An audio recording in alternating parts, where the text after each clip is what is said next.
Live from New Delhi, you're watching DD India News, India's Voice to the World. I'm Lipakshi Khurana. Coming up in the next hour. Prime Minister Narendra Modi arrives back in New Delhi after completing his successful Johannesburg visit for the G20 summit. Says it will contribute to a prosperous and sustainable planet. US takes over the rotating G20 presidency.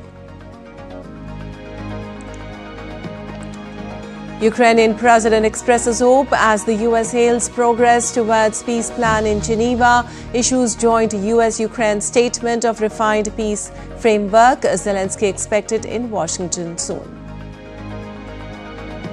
Washington to designate Venezuela's Cartel de los Soles a foreign terrorist organization for its alleged role in importing illegal drugs into the US.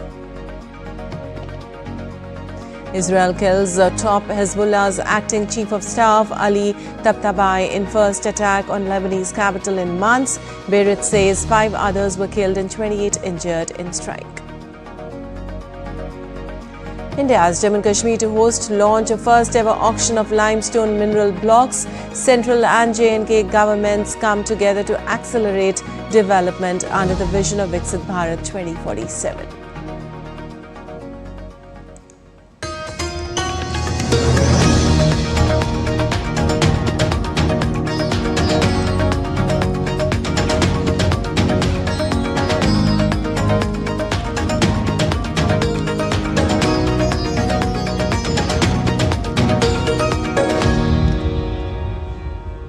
Well, on to the details now. Prime Minister Narendra Modi returned to New Delhi after concluding his successful visit to Johannesburg for G20 summit.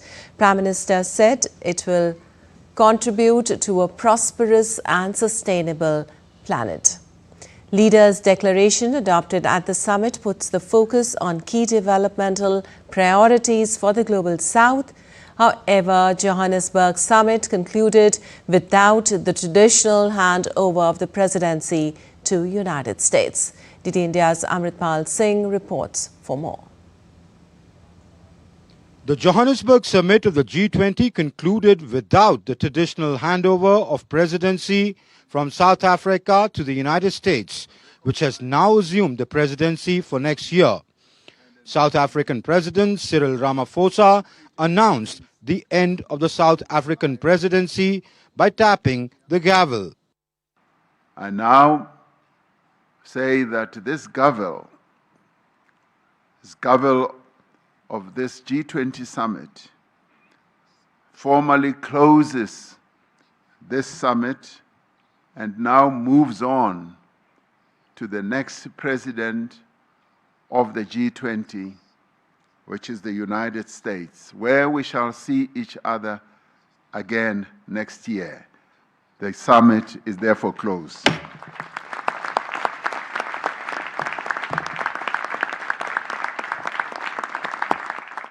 The leaders' declaration adopted at Johannesburg puts the focus on key development priorities for the global south.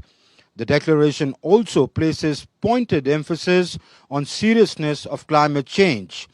It stresses that increasing large-scale disasters disproportionately affect people in vulnerable situations in ways that exacerbate poverty and inequality. It lists high level of debt as one of the obstacles to inclusive growth in many developing economies. During his 3 interventions at the summit, Prime Minister Narendra Modi put forth several proposals, including the global healthcare response, a G20 Africa Skills Multiplier Initiative, and calling for dismantling the drug and terror nexus. He called for revisiting development parameters, offering India's civilizational approach of integral humanism as the way forward. He emphasized on ensuring development that's sustainable, trade that's trusted, and progress in which everyone prospers. In many ways, the Johannesburg Declaration carries forward the outcomes and spirit of the New Delhi Declaration of 2023. It now remains to be seen whether the consensus that has emerged over the past few years of factoring in the priorities and concerns of the global south continues, as the presidency now shifts to the global north. With cameraman Mohit Joshi, this is Amritpal Singh for DD India in Johannesburg. And moving on, early on Sunday, Prime Minister Modi participated in the India-Brazil-South Africa leaders meeting held in Johannesburg, South Africa. He called on IBSA to send a strong message that reform of institutions of global governance, in particular the UN Security Council, is now not an option but an imperative. Besides, Prime Minister also held bilateral meetings with other world leaders. Prime Minister Narendra Modi participated in the India-Brazil-South Africa IBSA leaders meeting in Johannesburg, South Africa. Prime Minister called on IBSA to send a strong message that reform of institution of global governance, in particular UN Security Council, is now not an option but an imperative. On counter-terrorism, Prime Minister emphasized that there should be no room for double standard while fighting terrorism. Prime Minister also proposed establishing an IBSA Digital Innovation Alliance to facilitate sharing of digital public infrastructure like UPI, health platform like CoWIN, cybersecurity framework, and women-led tech initiative among the three countries. On Sunday, Prime Minister also held meeting with a number of world leaders. Prime Minister Narendra Modi met South African President Cyril Ramaphosa. He appreciated South African G20 efforts to take forward and build on decisions arrived during the New Delhi G20 summit. Prime Minister also met with Dutch Prime Minister De Schoof. Prime Minister noted that the bilateral partnership between our nation is growing rapidly in areas like water resources, innovation, technology, and energy. Besides, Prime Minister also interacted with Jamaican Prime Minister Andrew Holness. Later, Prime Minister also interacted with Japanese counterpart Sanae Takaichi. The leader discussed ways to add momentum to bilateral cooperation in areas such as innovation, defense, and talent mobility. Prime Minister also interacted with Kristalina Georgieva, Managing Director of International Monetary Fund, on the sideline of the Johannesburg G20 summit. Prime Minister also met with his Canadian counterpart Mark Carney in Johannesburg. Prime Minister also interacted with Italian Prime Minister Giorgia Meloni. The consensus that emerged at the IBSA summit was that of reform of the global governance architecture, with Prime Minister Modi saying that the global institutions do not reflect today's realities. He called for reform of these institutions, saying that the IBSA unanimously must send a message that reform of these institutions is no longer an option but a necessity. With cameraman Mohit Joshi, Amritpal Singh for DD India in Johannesburg. Well, social media platform X has launched a new feature called About This Account, which displays the location of a profile, its creation date and the frequency of username changes. Now, the objective is to help people check whether an account is genuine, especially with more bots and AI-driven accounts appearing online. Through this feature, anyone can find out from which country any post has been made. In simple words, it tells you the location of the handle. Besides this, you can also see when the account was created, how many times the username has been changed. It is important to know that the practice of defaming the country from abroad is very old. Whether it was the farmers' protest, Operation Sindoor, or efforts to promote anti-Hindu sentiments, various accounts have repeatedly been involved in anti-India activities. But now with X's new feature, it is easier to uncover fake accounts and those attempting to spread anti-national agenda. And the first ever auction of limestone mineral blocks in India's Union Territory of Jammu and Kashmir will be formally launched in Jammu today. Coal Minister G. Kishan Reddy will lead the auction, which reflects strong centre-state partnership and the strategic importance of this initiative for the region. This milestone marks a significant step in advancing the mining reforms introduced under the Mines and Minerals Development and Regulation Act (MMDR) Act in 2015. It is also the first mining block auction taking place in the Union Territory since these reforms, signalling a shift towards transparency, competitiveness and sustainable development in the mineral sector. Well, a total of 7 limestone blocks covering approximately 314 hectares have been identified across the districts of Anantnag, Rajouri and Poonch. These deposits hold considerable potential for high-quality limestone critical to cement manufacturing, construction and other industrial applications. Also, this initiative is expected to pave the way for job creation, revenue growth, industrial expansion and new economic opportunities for local communities, advancing Jammu and Kashmir's development trajectory and contributing to the national vision of Viksit Bharat 2047. And the 56th edition of IFFI introduced a unique exhibition where the visitors can take a tour of curated postal stamps and can also collect specialized stamps for themselves. An initiative of the Postal Department at the Government of India, the exhibition is offering a unique experience. Here's a report by DD India's Deepika.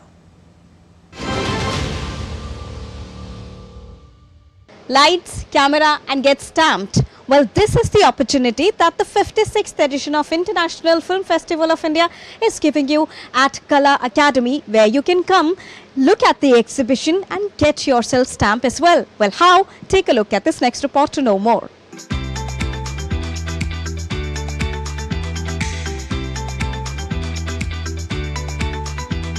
To make the 56th edition of International Film Festival of India memorable, a special initiative has been taken by the Postal Department of India through its uniquely curated exhibition dedicated to IFFI.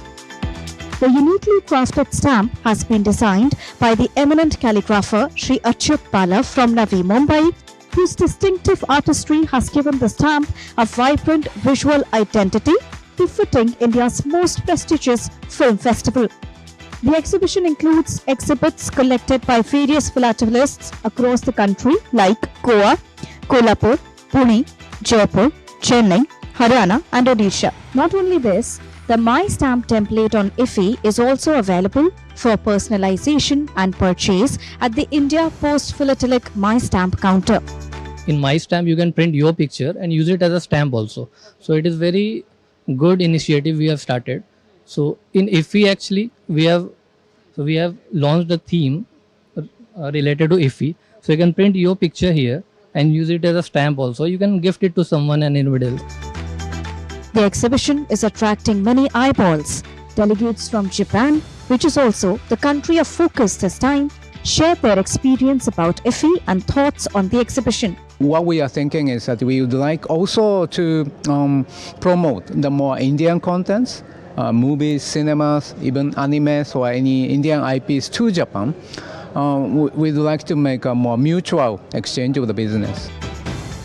IFFI is proving to be a boon for filmmakers, and initiatives like such exhibitions are adding more color to their experience. We could say like this is our Mahakumbh of Indian cinema, which we are seeing today. Like there are many filmmakers came from around the world. Like I've seen more than 20 films yesterday.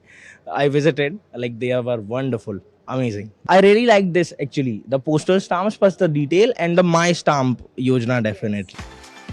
The initiative underscores the collaborative spirit of IFFI in celebrating creativity across diverse forms of art, while offering festival attendees a meaningful keepsake from one of India's most prestigious film events. So there you heard that how Philatelics exhibition is creating ripples across the 56th platform of IFFI through generating memories and helping people to keep those safe with themselves in old but unique and golden fashion style. With camera person Senthil, this is Deepika reporting for DD India from Goa. And still to come on DD India News Hour. Lithuania's Vilnius airport closed again due to balloons. Ex-Prime Minister Han Duck-soo faces final arguments in alleged insurrection case tied to ex-President Yoon. Krampus parade brings festive scares in Slovenia.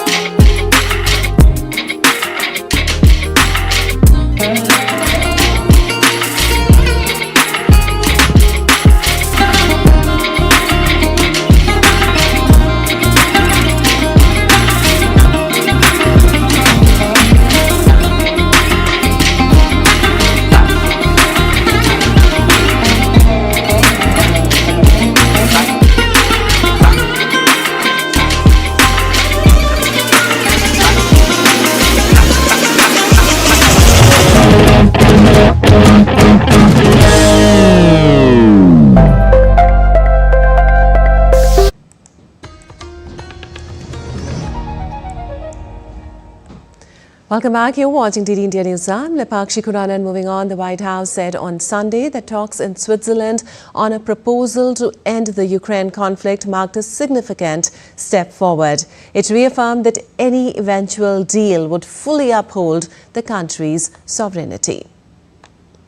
Well, also, the United States and Ukraine said they had created an updated and refined peace framework to end the conflict with Russia that apparently modified an earlier plan drafted by the Trump administration, which Kyiv and its allies saw as too sympathetic to Moscow. Now, in a joint statement released after talks in Geneva between U.S. and Ukrainian delegations, the two sides said their discussion was highly productive and said they would continue in the coming days. Also, though they did not provide specifics about a host of issues that must be resolved, including how to guarantee Kyiv's security from the threat posed by Russia. Well, U.S. Secretary of State Marco Rubio, who led the talks, said work remained to be done on questions including the role of NATO, but that his team had narrowed down unresolved issues in a 28-point peace plan for Ukraine championed by President Donald Trump. Now, U.S. and Ukrainian officials were discussing the possibility of Zelensky traveling to the United States maybe as early as this week to discuss the U.S. peace plan with Trump. Rubio said the United States still needed time to address the pending issues. He hoped a deal could be reached by Thursday, but suggested that it could also take longer.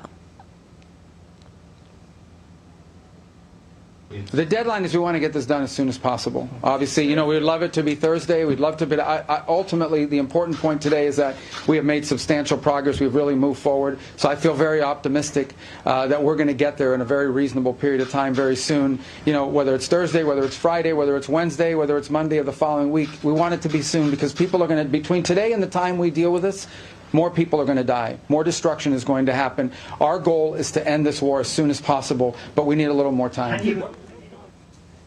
Well, President Volodymyr Zelensky said that it was good that Ukraine was engaged in a dialogue with the U.S. representatives and noted there were signals that President Donald Trump's team is hearing us. European officials joined the U.S. and Ukrainian delegations for talks after crafting a modified version of the U.S. plan that pushes back on proposed limits to Kyiv's armed forces and mooted territorial concessions.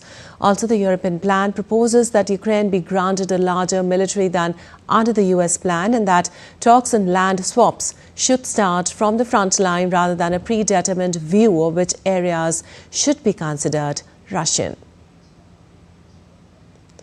Well, Zelensky said that Ukraine was grateful to the United States and to President Donald Trump for all U.S. efforts aimed at helping Kyiv.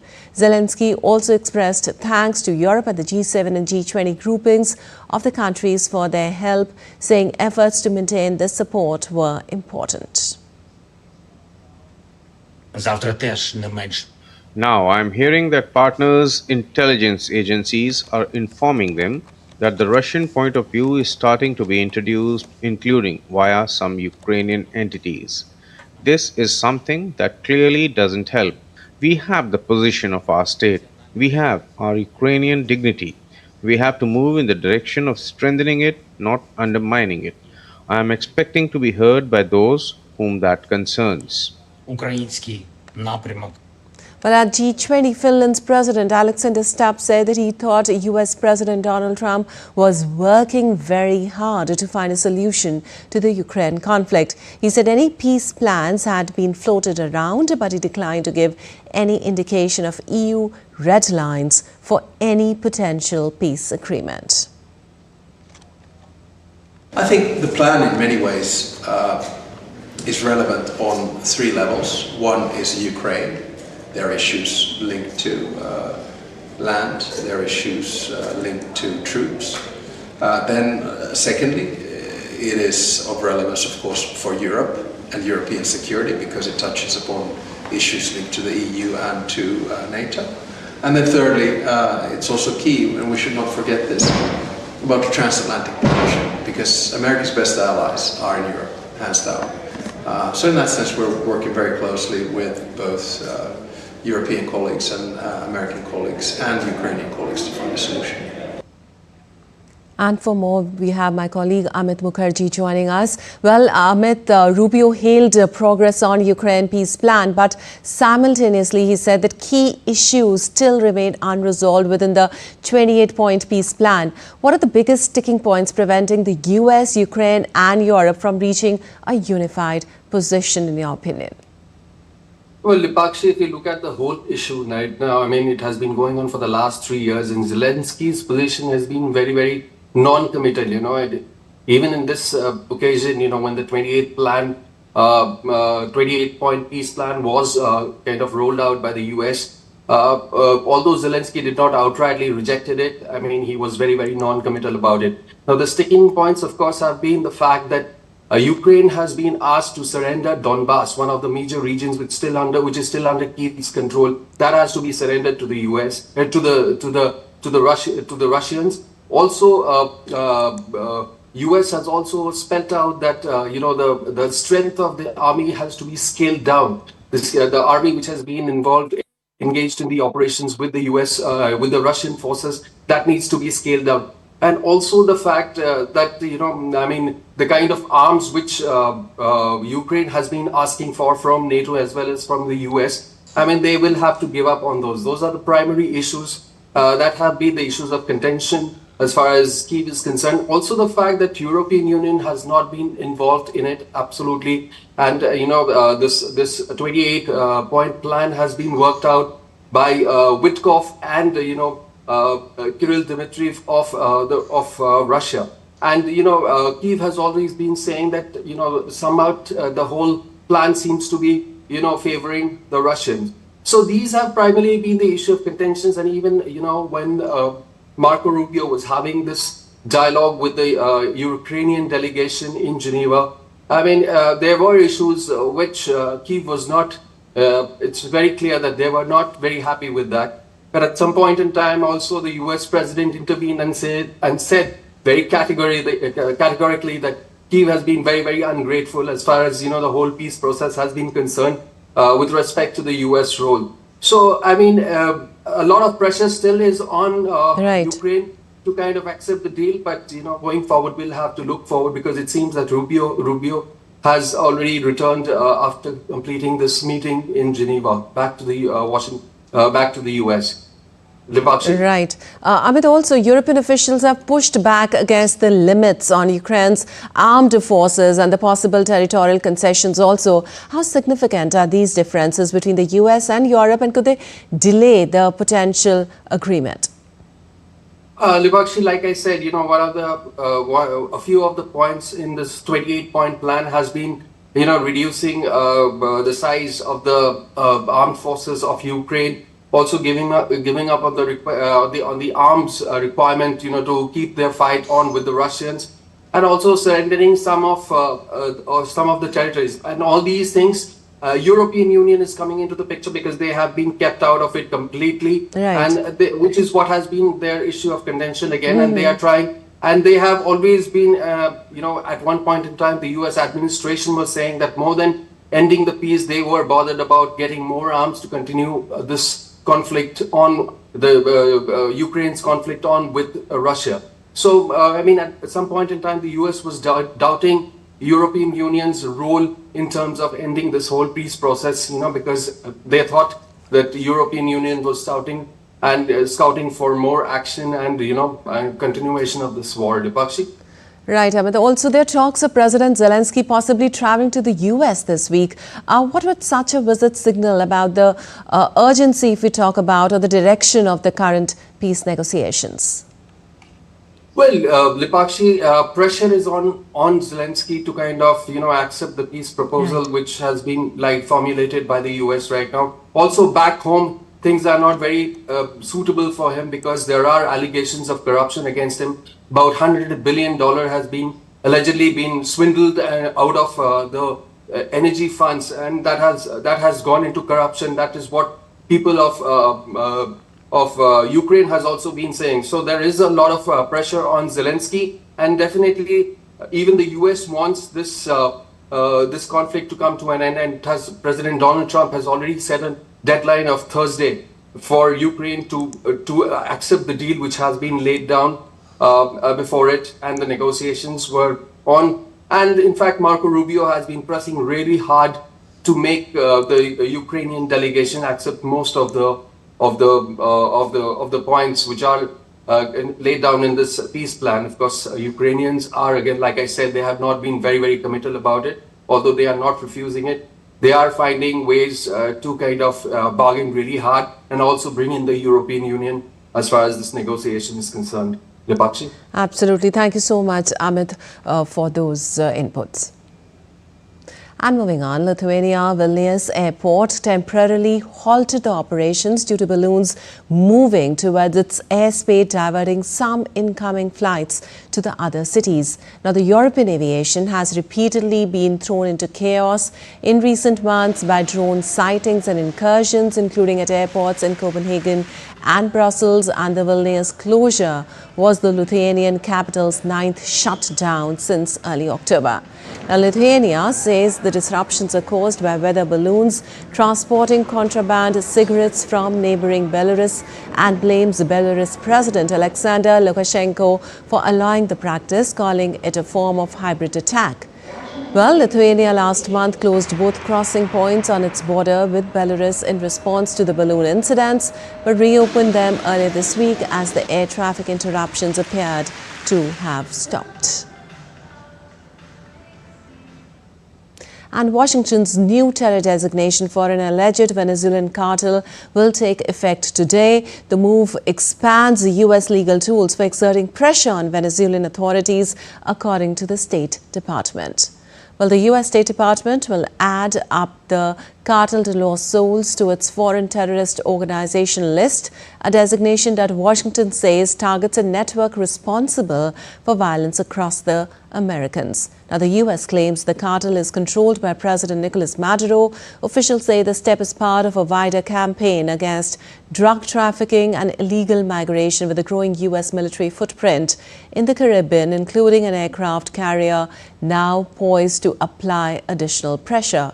The updated FTO list, historically focused on Islamist groups, separatist movements and armed organizations in Mexico and Colombia, now expands to include this Venezuelan network amid heightened regional tensions.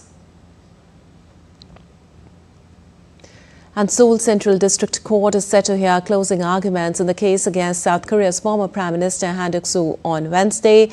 He faces charges of allegedly aiding ex-President Yoon Suk-yeol in an attempted insurrection. Now, Han, who was Prime Minister under Yoon, became acting president after Yoon was impeached. He then resigned from the post to run in a June election to become the next president, but ended his bid following rifts among the conservatives. Now, during the first hearing in September, Han said Yoon's imposition of martial law was unacceptable. And now let's take a look at other stories making news around the world today. Animal rights activists protest the transfer of 11 dolphins to France's Beagle Zoo. Demonstrators gathered outside Planet Sauvage Park in western France, demanding the dolphins stay in their current habitat. In Russia's Yakutia region, one of the coldest places on earth, members of a winter swimming club took an icy plunge as air temperatures fell to minus 30 degrees centigrade. Yakutsk, located 5,000 kilometers east of Moscow on the permafrost, is known as the world's coldest large city. Slovenia's Krampus night drew crowds as demonic horned figures stormed the streets in Gorican with chains, masks, even mini motorbikes.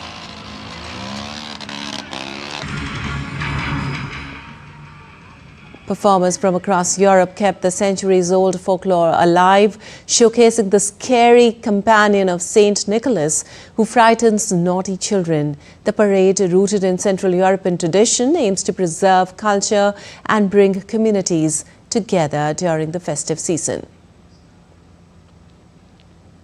And still to come on DD India News Now. U.S. to tighten TPS reviews after President ends deportation protections for Somalis in Minnesota.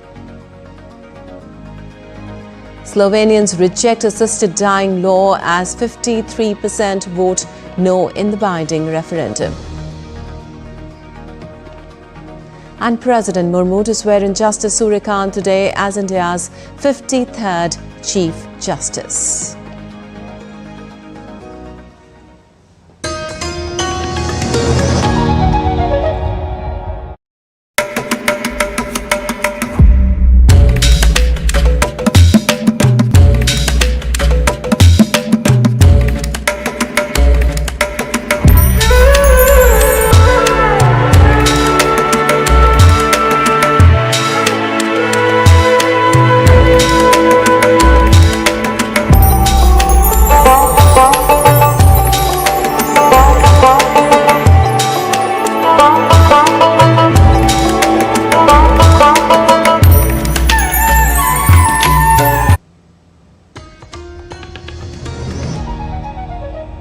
Welcome back. You're watching DD India News. I'm Lipakshi Khurana. And moving on, the Israel Defense Forces said it has eliminated Hezbollah's Chief of Staff Ali Tabatabai after a rare Israeli strike hit Beirut on Sunday, despite a U.S. brokered truce a year ago.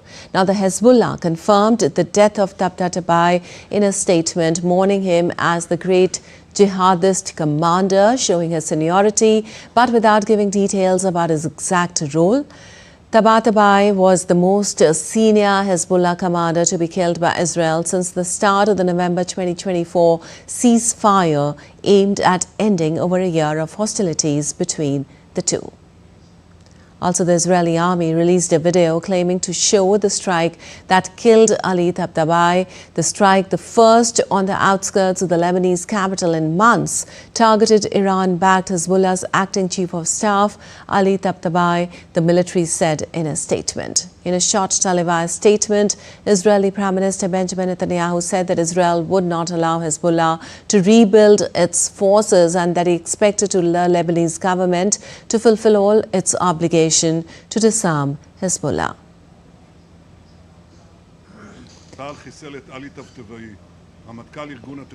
The IDF assassinated Ali Tabatabai, the chief of staff of the Hezbollah terror organization. He is a murderer.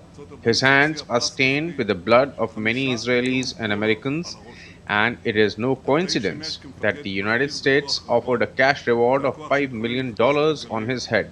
He served as a senior commander in the Radwan force.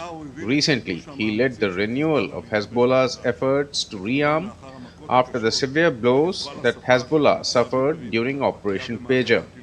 I thank the IDF and the security forces who carried out a professional, precise and successful operation.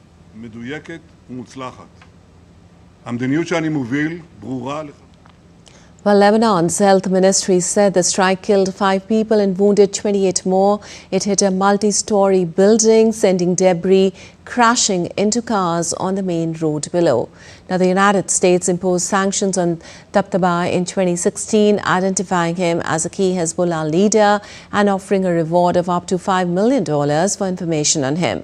Now, Lebanese President Joseph Aoun urged the international community to intervene to halt Israeli attacks.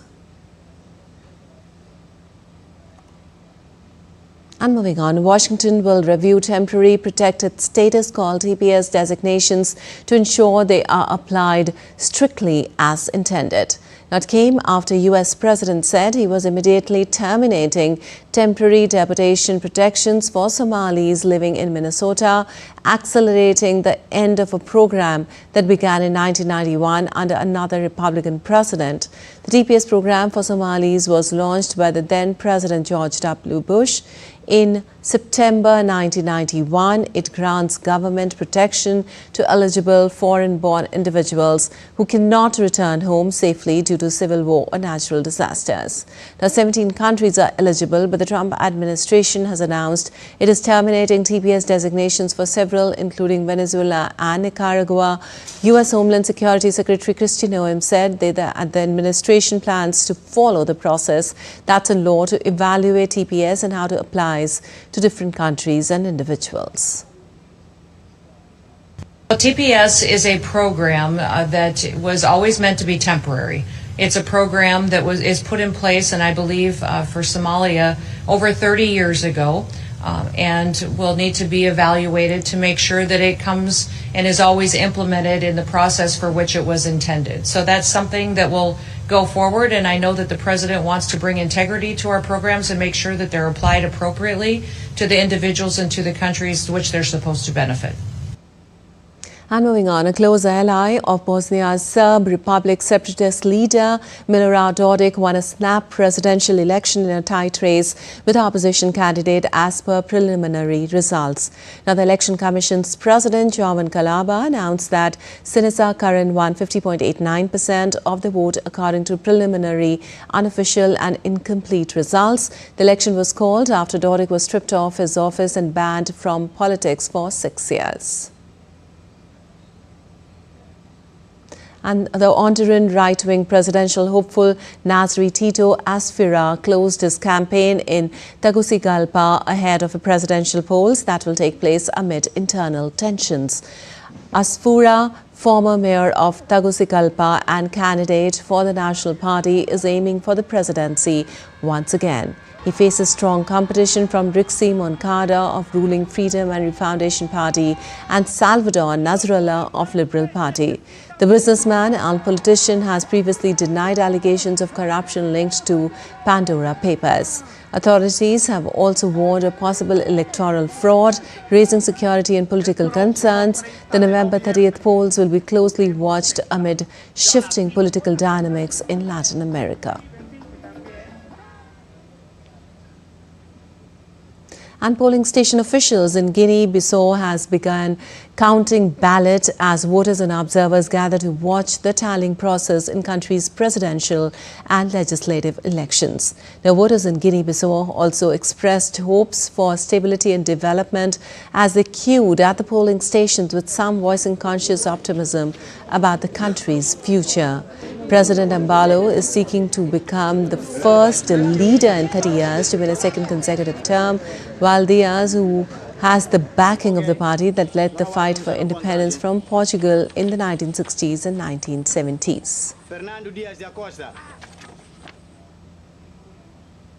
And dozens of opponents of former President Jair Bolsonaro took to the Paulista Avenue in Sao Paulo to mark the leader's arrest. Demonstrators gathered with signs and flags expressing their rejection of any amnesty for the embattled politician. On Saturday, Supreme Court ordered the delegation of the former right-wing leader ahead of a planned supporters' vigil outside his home, which the judge said could undermine police monitoring of his house arrest. Court noted a police report that Bolsonaro's ankle monitor was violated. In a 30-minute custody hearing following his detention, Bolsonaro denied any threats to escape house arrest or attempt to remove the equipment.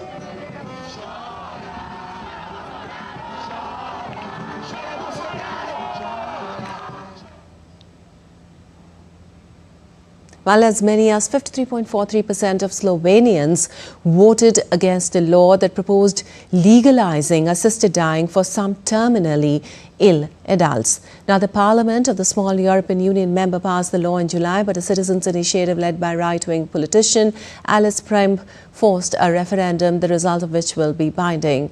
According to Election Commission, 46.57% of those who participated in the referendum voted for the law. Ahead of the referendum, supporters of the law, which allows assisted suicide for adults facing unbearable suffering with no prospect of improvement, said that if adopted, the law would alleviate unnecessary pain.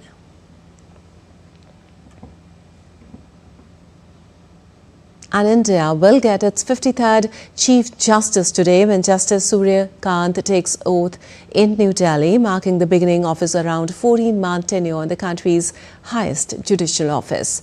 President Draupadi Murmu will administer the oath of office to Justice Kant, who succeeds incumbent CJI Bhushan R. Gavai. He served as Chief Justice of the Himachal Pradesh High Court from October 2018 until his elevation to the Supreme Court on March 24, 2019. Well, across a distinguished four-decade career, Justice Surya Kant has presided over thousands of cases, introduced novel interpretations and authored path-breaking judgments. From complex constitutional matters to human rights petitions, Justice Surya Kant's career epitomizes a harmonious blend of judicial service with empathy, academic excellence and an unwavering commitment to the rule of law. Also born on 10th February 1962 in the village Petwar, district Hisar, Haryana, Justice Surya Kant earned his law degree from Maharishi Dayanand University, Rohtak in 1984. He began his practice at the district courts, Hisar, and shifted to Punjab and Haryana High Court, specializing in constitutional service and central matters in 1985. On 7th July 2000, he was appointed as the youngest Advocate General of Haryana and also designated as a senior advocate. Justice Surya Kant was elevated as a permanent judge of the Punjab and Haryana High Court on 9th of January 2004.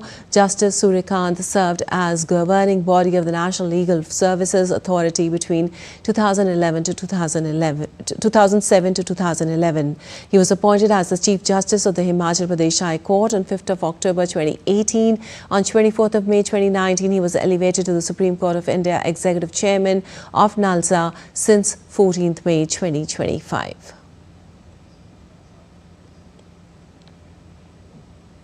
And for more on the swearing in, we have Vikas Sarthi joining us. Well, Vikas, tell us about the swearing in ceremony today as Justice Surya Kant is to take oath as the 53rd CJI and President Murmu will administer the oath of office.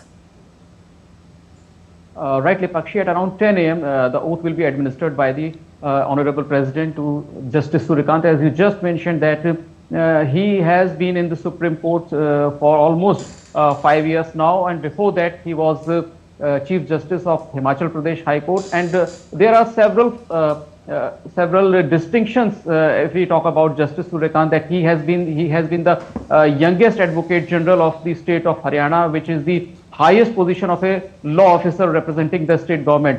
After that, he became the permanent judge in that court alone, Punjab and Haryana High Court. And if we talk about the Supreme Court, he has been part of the several important judgments and hearings. Recently, he gave a verdict in the issue related to the powers of President and governors with respect to the Article 200 and 201 of the Constitution, and he was the part of the majority judgment. Before that, he was also part of a Constitution bench which upheld the government's decision of abrogation of Article 370 in the Jammu and Kashmir. So he has been part of the various important Constitution bench, and apart from it, he also headed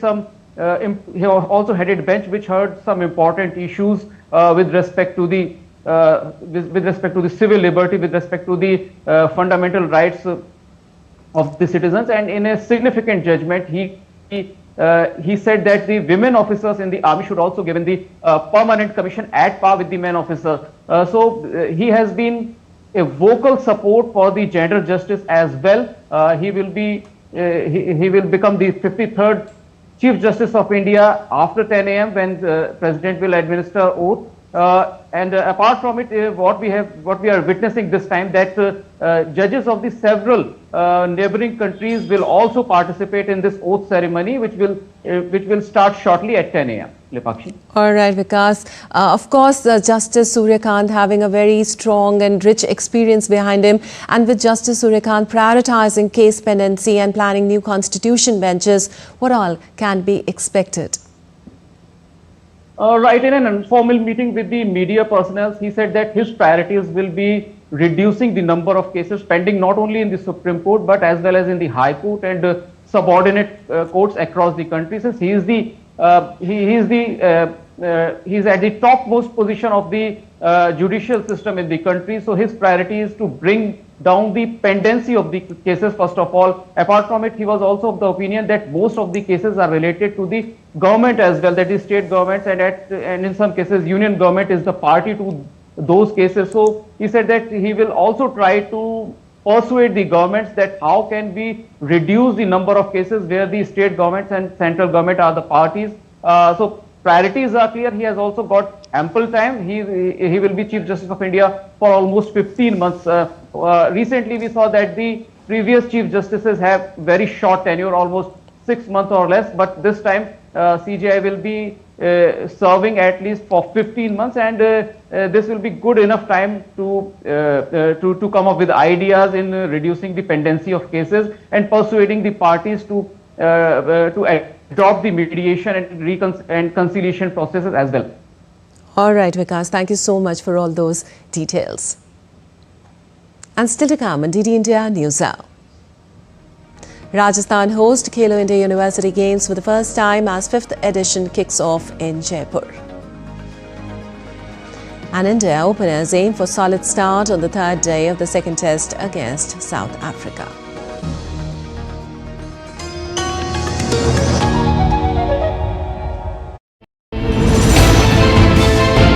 Geopolitics and trade deals.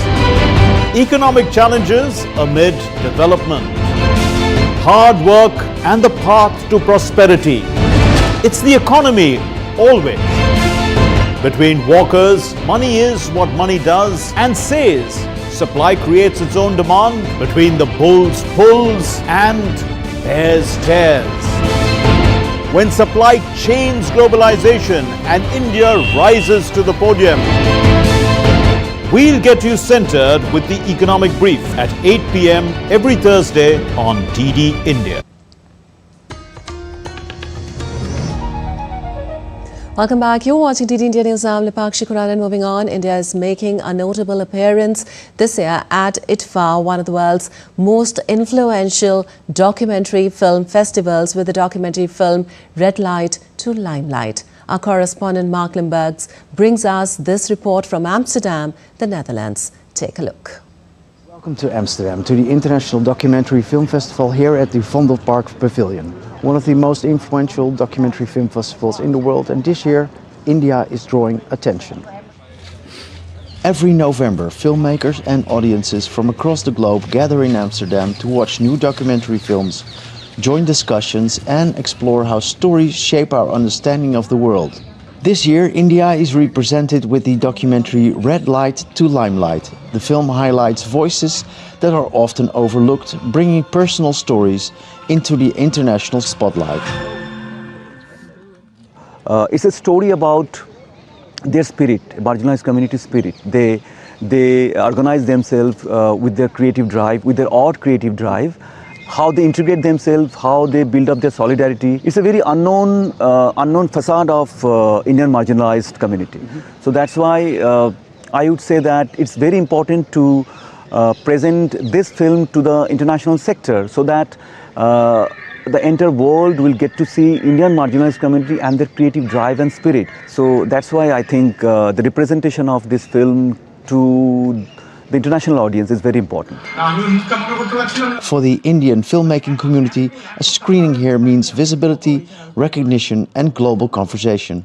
And I think it's really impressive how a small community like this can create something with such an impact on changing people's lives. I find it really beautiful that how they showed that how you can come together and create and believe in your dreams. Yeah. India's presence at ITFA reflects the growth of new documentary voices, grounded in reality, yet reaching across borders. And here in Amsterdam, these stories meet a global audience. Mark Limburg reporting from Amsterdam for DD India. And in Bhutan, two Himalayan neighbours bound by faith, friendship and ancient cultural ties mark another historic moment as the sacred holy relics of Lord Buddha complete their special exposition in Thimphu. Here's a report.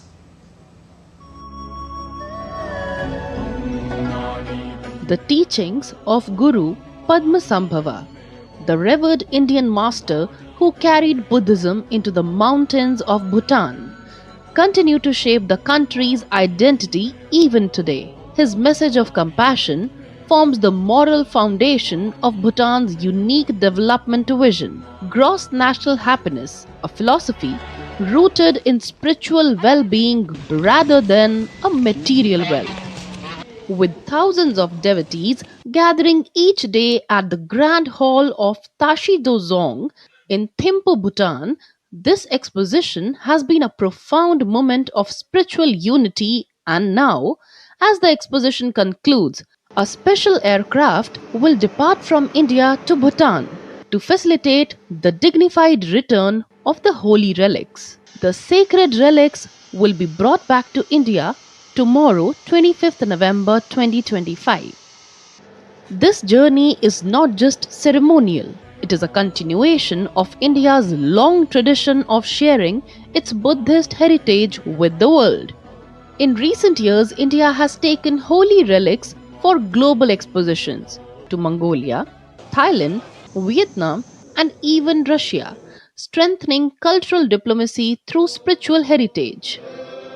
The moment is especially significant as it follows the successful repatriation of the Piprava jewel relics earlier this year, an emotional homecoming hailed by Prime Minister Narendra Modi as the return of a priceless national treasure.